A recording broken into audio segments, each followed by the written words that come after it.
Gold, trusted gold buyers. మీరు తాకట్టు పెట్టిన బంగారాన్ని విడిపించి ఈ రోజు ఉన్న మార్కెట్ ధరకు కొనబడను.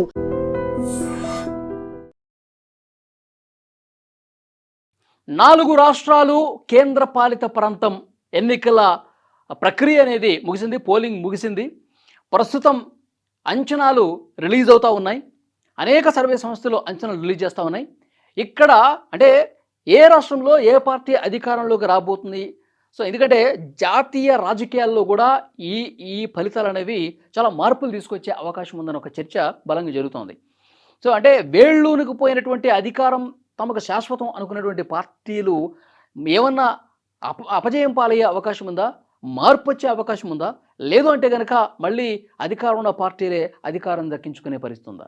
సో ఏం జరగబోతుంది ఈ 4 రాష్ట్రాలు ఒక కేంద్రపాలిత ప్రాంతానికి సంబంధించి ఆ ఎగ్జిట్ పోల్స్ అంచనాలు ఏమున్నాయో కూడా ఒక్కొక్క సంస్థ రిలీజ్ చేస్తుంది. ప్రస్తుతం నేను beacon strategic solutions and research, ఈ సంస్థ కూడా చాలా పేరెన్నిక గల సంస్థ.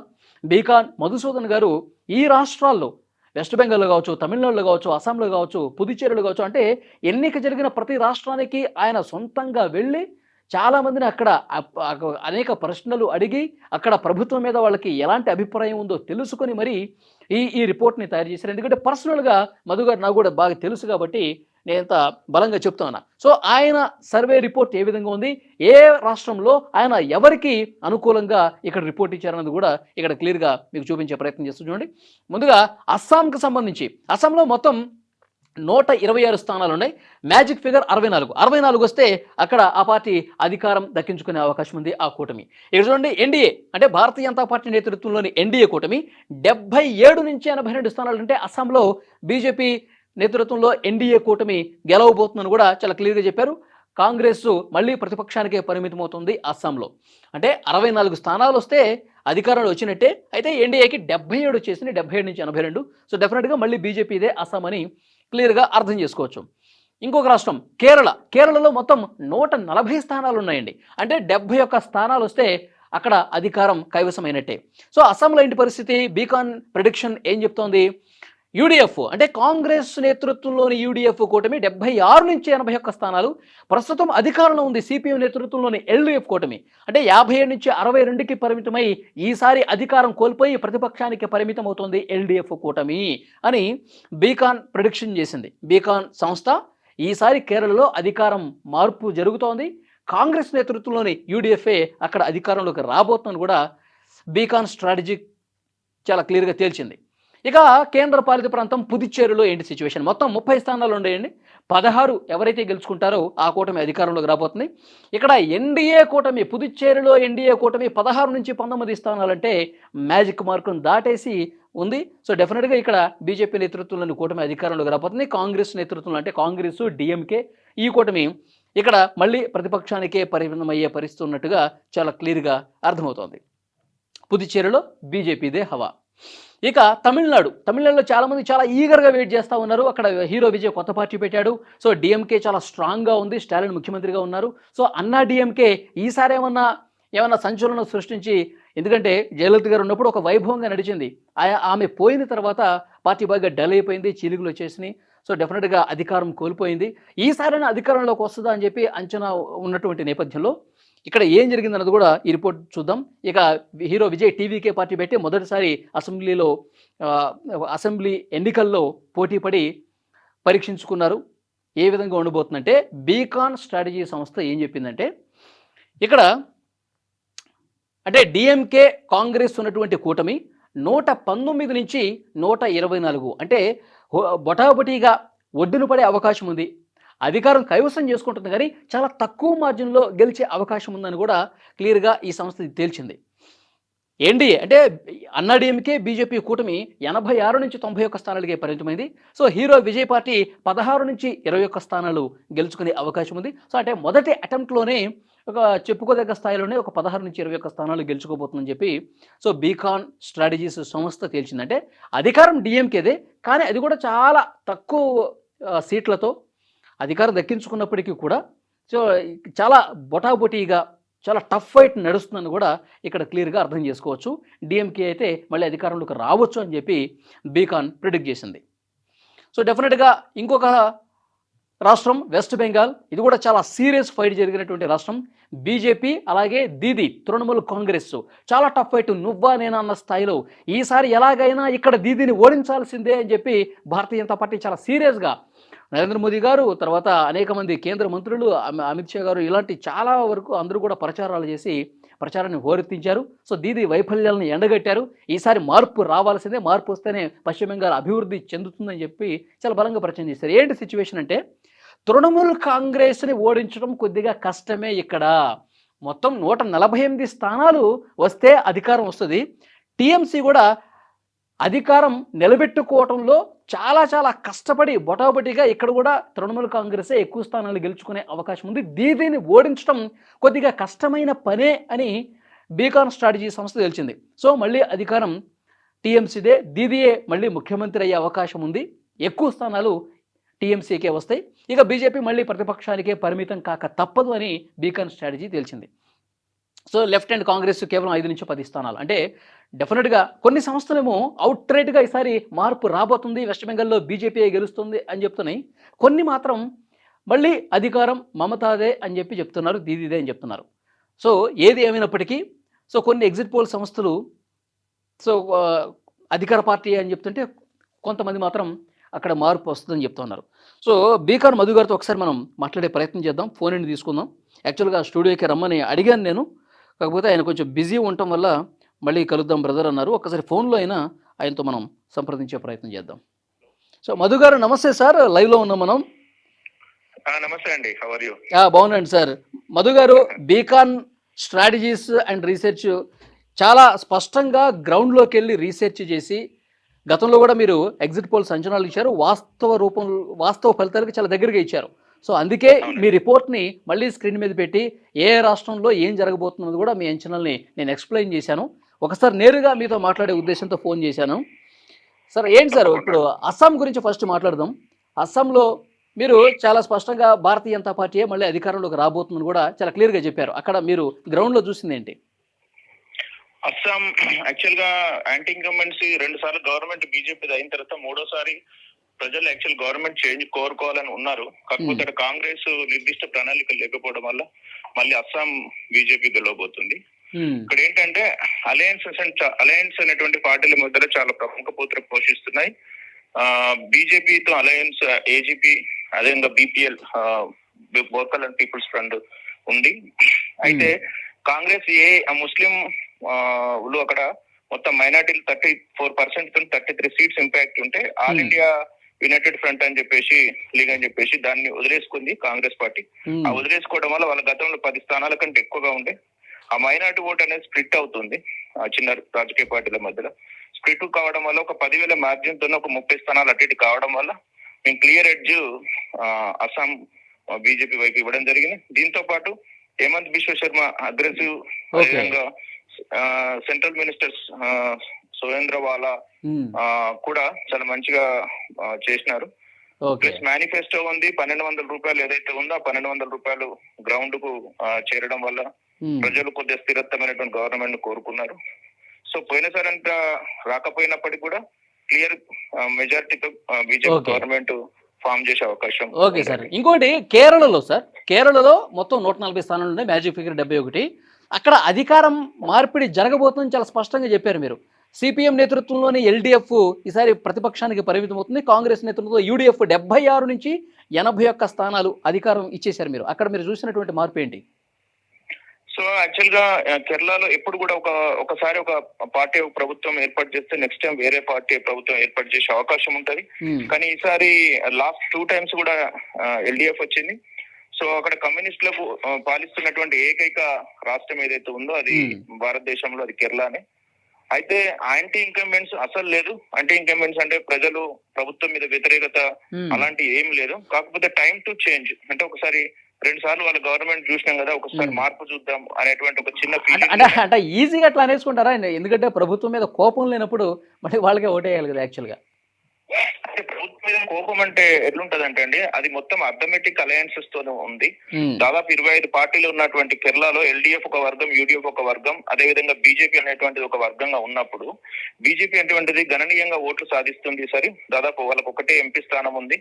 సో ఒక 2-3 స్థానాలలో గెలిచే అవకాశం ఉంది బీజేపీ. అదే విధంగా ఒక 10 స్థానాలలో మంచి ఇంపాక్ట్ చూపెడుతుంది. ఇక్కడ క్లియర్ గా మేము ఎందుకు దీన్ని ఈ స్టైల్లో ఇచ్చామంటే, గ్రౌండ్ లో చాలా క్షుణ్ణంగా పరిశీలించినప్పుడు ఎల్డీఎఫ్ మీద వ్యతిరేకత మీరు అన్నటువంటి గవర్నమెంట్ స్కీమ్స్ గానీ, తర్వాత మహిళల మీద అంతా ఓకే గానీ, కొంత శాంతి భద్రతల విషయంలో ఎమ్మెల్యే మీద యాంటీ ఇన్కమెంట్స్ ఉండడం, ఎమ్మెల్యేలు క్యాడర్ పట్ల ఎల్డీఎఫ్ ఎమ్మెల్యేలు వివరించే విధానం, అట్లాంటి కొన్ని విపరీతమైనటువంటి డిఫరెంట్ ఐడియాలజీ ఉంది.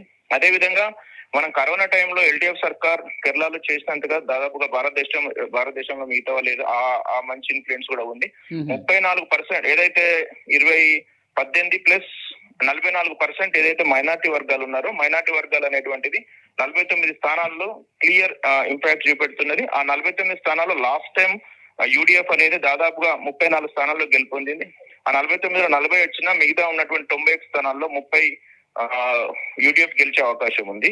అయితే ఇక్కడ హిందూ ఓటును బీజేపీ చీల్చడం వల్ల, మైనార్టీలు ఒకవైపు రావడం వల్ల, తర్వాత కొద్దిగా మార్పు కోరుకుంటానటువంటి 3 యాంగిళ్లలో యూడీఎఫ్ ఒక 10,000 మెజార్టీ, 10 నుంచి 8,000 మెజార్టీ, 7,000 మెజార్టీతో దాదాపు ఒక 25 స్థానాల్లో ఆధిక్యంలో ఉంది. కాబట్టి ఇది క్లియర్ సైడ్ ఏదో బీహార్ లాగా, మహారాష్ట్ర లాగా వన్ వేవ్ కాదు, కానీ పోటాపోటీగా ఉంటది. బీజేపీ ఎలా చీల్స్తుంది అనేది ఉంటది. యాక్చువల్ గా బీజేపీ కనుక 8 నుంచి 9 స్థానాలు కనుక గెలవగలిగితే కింగ్ మేకర్ అయ్యే అవకాశం ఉండేది. కాకపోతే 9 స్థానాలు రావట్లేదు. కాబట్టి మేము ఇచ్చిన యూడీఎఫ్ కూడా 70 మ్యాజిక్ మార్క్ అయితే దానికి ఒక 10 స్థానాలు అత్యధికంగా ఇవ్వడం జరిగింది. Okay sir. సో కేంద్ర పాలిత ప్రాంతం పుదుచ్చేరి సార్. పుదుచ్చేరిలో సో అక్కడ ఎన్డీఏ గవర్నమెంట్ అని చెప్తున్నారు. 16 నుంచి 19 ఇచ్చారు మీరు. పుదుచ్చేరిలో 30 స్థానాలండి. పుదుచ్చేరి చాలా చిన్నది. ఒక మన భువనగిరి లాంటి, పెద్దపల్లి, కరీంనగర్ లాంటి పార్లమెంట్ నియోజకవర్గం ఎంత ఉంటుందో ఒక స్టేట్ మొత్తం అంత ఉంటది. సో అక్కడ రంగస్వామి, తర్వాత బీజేపీ వాళ్ళు ఒక జట్టుగా ఉన్నారు. డిఎంకే, తర్వాత కాంగ్రెస్ ఉంది. లాస్ట్ టైం వరకు కూడా పొత్తులు, లాస్ట్ రోజు వరకు కూడా పొత్తులు సరిగ్గా జరగకపోవడం వల్ల అందులో డిఎంకే ఎక్కువ మంచి పట్టున్నా వాళ్ళకి అధిక స్థానాలు ఇవ్వకపోవడం వల్ల, కాంగ్రెస్ ఎక్కువ స్థానాలు దాదాపు 16 స్థానాలు తీసుకోవడం వల్ల, అలయన్స్ మధ్యలో సరిగ్గా పొత్తు జరగకపోవడం వల్ల, ఫ్రెండ్లీ కాంటెస్ట్ ఉండడం వల్ల, విజయ్ ఫ్యాక్టర్ ఉండడం వల్ల, ఎన్టీకే ఫ్యాక్టర్ ఉండడం వల్ల, తర్వాత లోకల్ సమస్యలు ఎక్కువగా ఉండడం వల్ల, డబుల్ ఇంజిన్ సర్కార్ ఉండడం వల్ల, ఇలాంటి అంశాలను కనుక మనం పరిగణలోకి తీసుకుంటే 200 నుంచి దాదాపు 2,000 మెజార్టీతోనే ఉన్న 30 స్థానాలు గెలిచే అవకాశం ఉంటుంది తప్ప ఏదో 8,000, 9,000 రాదు. హైయెస్ట్ ఉన్నటువంటి ఓట్లు ఒక అసెంబ్లీలో 40,000. కాబట్టి 18,000, 20,000 ఉంటాయి. కాబట్టి క్లోజ్ ఫైట్ గా ఉంటాయి దాంట్లో. అంటే మన జిహెచ్ఎంసీ లో ఒక కార్పొరేటర్ అయితే ఏ విధంగా ఉంటుందో అదే విధంగా ఉంటది. కాబట్టి అది చెప్పడం చాలా కష్టం. కాకపోతే అయినప్పటికీ కూడా అక్కడ ఉన్నటువంటి లోకల్ పరిస్థితులు, విజయ్ ఓట్లు చీల్చినాడు, ఎన్టీకే పార్టీ సీమన్ కూడా ఓట్లు చీల్చినాడు. కాబట్టి మైనార్టీలు కొంత కాంగ్రెస్ సపోర్ట్ చేసిన, ఇప్పుడు కాంగ్రెస్ కున్న సీట్లు ఆడ 2 యాక్చువల్ గా స్ట్రైక్ రేట్ చాలా తక్కువ ఉంది. ఆ 2 కాస్త కొంచెం 7 వరకు పోతుంది. అదేవిధంగా డిఎంకే ఒక 6-7 రావచ్చు. మొత్తం కలిపి 14గా ఉంది. ఏదున్నా పోటాపాటిగానే ఉంది. మేము మెజారిటీ మార్క్ అయితే క్లియర్ ఇచ్చినాము. ఏదో అటు ఇటు కాకుండా మనకు ఎన్డీఏ గవర్నమెంట్ ఫామ్ అవుతుంది అన్నటువంటి ఆలోచన. సో దేశవ్యాప్తంగా కూడా ఆసక్తిగా చూస్తున్నటువంటి రాష్ట్రం తమిళనాడు. సో మీరు ఇక్కడ డిఎంకే కూటమికే ఈసారి కూడా మళ్ళీ అధికారం అని చెప్పి క్లియర్గా తేల్చిన పరిస్థితుంది. చాలామంది విజయ్ అద్భుతాలు చేస్తున్నాడు, సంచలనాలు సృష్టిస్తున్నాడు, ముఖ్యమంత్రి అయిపోతున్నాడు అని చెప్పి చాలామంది తమ్నైల్స్ కూడా మీరు యూట్యూబ్లో చూస్తుంటారు. సో ఏంటి సార్ పరిస్థితి? అయితే విజయ్ అంటే మేము కూడా విజయ్ ఒక స్పాయిలర్ గానే మిగులుతాడు అనేటువంటిది మా ప్రీపోల్ సర్వేలో చాలా క్లియర్ గా ఇచ్చడం జరిగింది. కాకపోతే లాస్ట్ 2-3 రోజులలో మహిళా బిల్లు పెట్టడము, మహిళా బిల్లు అనేటువంటిది దాన్ని డిఎంకే పార్టీ ఓన్ చేసుకోవడము, ఆ డిఎంకే అధికారంలో ఉంది కాబట్టి వాళ్ళకి కావాల్సినటువంటి పోల్ మేనేజ్మెంట్, మనీ మేనేజ్మెంట్ చేయడం ఇదంతా చూసినప్పుడు అయితే బీజేపీతో ఎప్పుడైతే ఏఐడిఎంకే జట్టు కట్టిందో కొద్దిగా నేషనల్ వర్సెస్ లోకల్ ఫీలింగ్ వచ్చింది. కాబట్టి ఏఐడిఎంకి పూర్తి స్థాయిలో బీజేపీ నుంచి ఓట్ ట్రాన్స్ఫర్ జరగలేదు మేము గ్రౌండ్ లో చూసినటువంటిది. సో మిగతా పార్టీ నుంచి కూడా తక్కువ జరిగింది. అయితే విజయ్ దాదాపుగా మేము 234 స్థానాల్లో 33 మందిని పోటీకి పెట్టినాడు. ఆ 233లో దాదాపు 100 మంది ఎవరైతే ఉన్నారో వాళ్ళ సోషల్ ఒక ప్రొఫైల్స్ మేము అన్ని వెరిఫై చేస్తే దాదాపు ఒక్కొక్కరికి 20 నుంచి 25 లక్షల మంది ఫాలోవర్స్ ఉన్నటువంటి సోషల్ మీడియా ఉండడం వల్ల అంత హైప్ అనేది క్రియేట్ అయింది. కాకపోతే కరూర్ సంఘటనలో 40 మంది చనిపోవడము, సరైన స్ట్రాటజీస్ లేకపోవడము, అతడు కనుక బీజేపీతోని ఏఐడిఎంకేతో కనుక పొత్తు పెట్టుకుంటే అసలు క్లీన్ స్వీప్ అవకాశాలు ఎక్కువగా ఉండే. కాకపోతే విజయ్ తన కెరీర్ లో ఫస్ట్ పొలిటికల్ కెరీర్ లో ఒక బిగ్గెస్ట్ మిస్టేక్ అనేది కానీ ఒక బిగ్గెస్ట్ డే స్టెప్ తీసుకున్నాడు ఇండివిజువల్ గా పోవడం అనేది. బట్ ఫ్యూచర్ అయితే ఉంటది. కాకపోతే ఇప్పుడు ఆయన అవసరం ఏర్పడే పరిస్థితి రాదంటారా? కింగ్ మేకర్ అయ్యే సిచ్యువేషన్ ఏమాత్రం లేదా? 90% అయితే మాకున్నటువంటి అంచనా ప్రకారం స్టాలిన్ డిఎంకే ప్రభుత్వము ఓన్ గా గవర్నమెంట్ ఫామ్ చేస్తుంది. కాకపోతే బోటాబోటి మెజారిటీతోనే చేయగలుగుతుంది 118 అంటే 120-25 ప్రాంతంలో. కాకపోతే విజయ్ 30 స్థానాలు ఎప్పుడైతే దాటుతాడో విజయ్ హంగుకి వెళ్ళిపోతుంది. ఏదైతే డిఎంకే మన తమిళనాడు అనేది హంగుకి వెళ్ళిపోతుంది.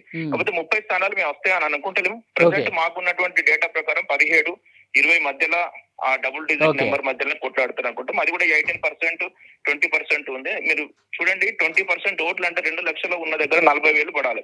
40,000 ఓట్లు పడాలంటే ఒక మిషనరీ లేకుండా పడాలంటే చాలా ఉంటది. మనం అప్పుడు చిరంజీవి గారు చూసినప్పుడు సొంత ప్రాంతంలో ఓడిపోయినారు. అదేవిధంగా తిరుపతిలో గెలిచినారు, కొన్ని ప్రాంతాల్లో బలంగా గెలిచినారు, కాపులు ఉన్న దగ్గర గెలిచినారు. అదేవిధంగా విజయ్ కూడా క్రిస్టియన్ మైనారిటీ ఓట్స్ ఉన్న దగ్గర, జెన్జీ జనరేషన్ ఉన్న దగ్గర 25 ఏళ్ళ ఓట్ల లోపు 30 ఏజ్ లోపు ఉన్న ఓటర్ల దగ్గర ప్రభావం చూపెట్టినాడు. వాళ్ళ సోషల్ మీడియా హైప్ క్రియేట్ చేయడం వల్ల సాంప్రదాయ ఓటును కొద్దిగా కల్పించేది ఉంది. Tamil Nadu is very tough. అయితే డిఎంకే వస్తుంది అని చెప్పేసి చాలా ఎగ్జిట్ పోల్స్, ప్రీ పోల్స్ ఇచ్చినప్పటికీ కూడా విజయ్ పాత్ర అనే దాని మీద అంచనా వేయడంలో చాలా మంది ఈవెన్ లోకల్ తమిళనాడులో కొన్ని ఛానల్స్ వాళ్ళని కూడా కలిసినప్పుడు కూడా వాళ్ళు కూడా అంచనా వేయలేకపోయారు. కాకపోతే మా క్లియర్ విజన్ ఉంది. అంటే మేము చేసిన వర్క్ ను బట్టి మాత్రం విజయ్కి ఒక 18%, 20% తోని ఓట్ షేర్ తోని దాదాపు ఒక 18 నుంచి 22-23 స్థానాల దగ్గర ఆగిపోయే విషయం ఉంటుంది. కాకపోతే దాదాపు 70 నుంచి 80 స్థానాల్లో విజయ్ ప్రభావం అయితే ఉంది. ఓకే. సో సార్, మరొక ఇంట్రెస్టింగ్ స్టేట్ వెస్ట్ బెంగాల్. మీరు చాలా క్లియర్గా మళ్ళీ తృణమూల్ కాంగ్రెసే రాబోతుందని చెప్పి తేల్చేశారు. 148 మ్యాజిక్ ఫిగర్ అయితే మీరు 149 నుంచి 154.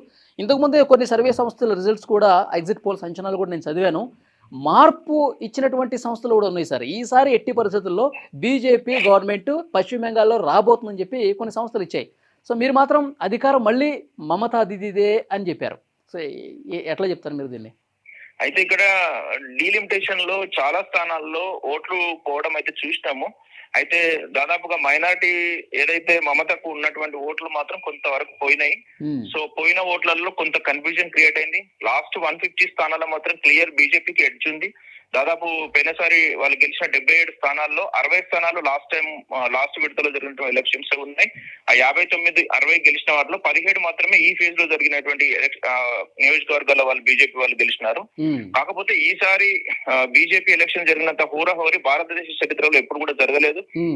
బీజేపీ అనేది నాకు తెలిసినంత వరకు వెస్ట్ బెంగాల్ తీసుకున్నంత ప్రతిష్టాత్మకంగా వాళ్ళ చరిత్రలో బీజేపీ పార్టీ పుట్టినప్పుడు కూడా ఏ ఎలక్షన్ కూడా తీసుకోలేదు. అది మాత్రం వెరీ క్లియర్. సో నేను ఏమంటున్నానంటే, అంటే వాళ్ళు అంత టఫ్ ఫైట్ ఇచ్చినా, అంత సీరియస్ గా తీసుకున్నా దీదిని ఓడించలేకపోయారు అంటారా? అంటే 294 అన్ని స్థానాల్లో ఏదైతే మమతా బెనర్జీకి పట్టుంది, ఒక 60 నుంచి 65 స్థానాల్లో బీజేపీకి అక్కడ బలం లేదు. ఆ బలం లేదంటే వాళ్ళు ఎంతవరకు తీసుకోవాలంటే 220, 230 మాత్రమే మనం కౌంట్ చేసుకోవాలి. 230లో మనకు మెజారిటీ ఫిగర్ ఆల్మోస్ట్ 148 అంటే 150 రావాలి అంటే దాదాపు స్ట్రైక్ రేట్ 70% ఉండాలి. కాబట్టి సో ఎప్పుడైతే బెంగాలీ వర్సెస్ మళ్ళీ సేమ్ ఢిల్లీ అనేటువంటిది వచ్చింది, అక్కడ బీజేపీకి ఒక ముఖ్యమంత్రి ఫేస్ మేకర్ లేడు. దీదీ వర్సెస్ మోడీ అనేసరికి వచ్చేసరికి బెంగాల్లో కొంత సెంటిమెంట్ అనేది లాస్ట్ విడతలో వచ్చింది. కాబట్టి చూడాలి, ఇది మేమేదో డైరెక్ట్ గా స్వింగ్ వచ్చి గెలుస్తుందని అనుకుంటలేం. కానీ అధికారం మాత్రం వరకైతే ఉంటది. ఎప్పుడు కూడా దీదీకి 170 స్థానాలు దాటితేనే గవర్నమెంట్ అనేది స్టెబుల్ గా ఉంటది. లేదు మ్యాజిక్ ఫిగర్ కంటే దాదాపు 7 స్థానాలు 10 స్థానాలు కనుక ఎక్కువ వస్తే మటుకు ఎప్పటికున్నా అది ఇన్స్టేబుల్ గవర్నమెంట్ గా ఉంటది నెక్స్ట్ వచ్చే 1-2 ఇయర్స్ లోపల. అది వెరీ క్లియర్. కాకపోతే ఇప్పుడు ఈ 142లో మాత్రం దీదీకి అంటే మమతా బెనర్జీకి 100 సీట్లు వచ్చే అవకాశం ఉంది. లాస్ట్ టైం జరిగినటువంటి 152లో బీజేపీకి ఒక 90 స్థానాలు వస్తే మమతకు ఒక 50 వస్తే 100 + 50 150 క్యాలిక్యులేషన్స్ ని మనం అనాలిసిస్ చేసినాం గ్రౌండ్ లో. కాబట్టి మేము అందుకోసం మమతా బెనర్జీ క్లియర్ గా గవర్నమెంట్ ఫామ్ చేస్తున్నటువంటి ఎగ్జిట్ పోల్ ఇవ్వడం జరిగింది. సో చూద్దాం సార్, మధు గారు ఏం జరగబోతుందో చూద్దాం. ఇంకా ఎన్నో రోజులు లేదు, మే 4వ తారీఖు వాస్తవ ఫలితాలు అనేవి రాబోతున్నాయి. సో మీ అంచనా ఏ మేరకు ప్రతిబింబించింది ఒరిజినల్ ఫలితాలు అన్నది కూడా ఆ రోజు మనం క్లియర్గా మాట్లాడుకుందాం. Thank you very much sir. Thank you అండి. Thank you. సో అది మధు గారు చెప్తున్నారు. గ్రౌండ్లోకి వెళ్ళి రియలిస్టిక్గా మేము అక్కడ ఉన్నటువంటి ప్రజల్ని కలిసి వాళ్ళతో మమేకమై మేము వాళ్ళ అభిప్రాయాలను క్రోడీకరించి ఈ రిపోర్ట్ని తయారు చేసాం. సో డెఫినెట్గా కొన్ని చోట్ల అధికారం అక్కడ ప్రస్తుతం ఉన్నటువంటి అధికార పార్టీలు తమ అధికారాన్ని నిలబెట్టుకుంటున్నాయి. మరికొన్ని చోట్ల మాత్రం సో ప్రతిపక్షాలు ఉన్న పార్టీలు రాబోతున్నాయి, ఏది కేరళ లాంటి చోట్ల. సో చూద్దాం ఏం జరగబోతుందో. మే 4వ తారీఖు మళ్ళీ ఒకసారి మనం వీళ్ళతో మాట్లాడే ప్రయత్నం చేద్దాం.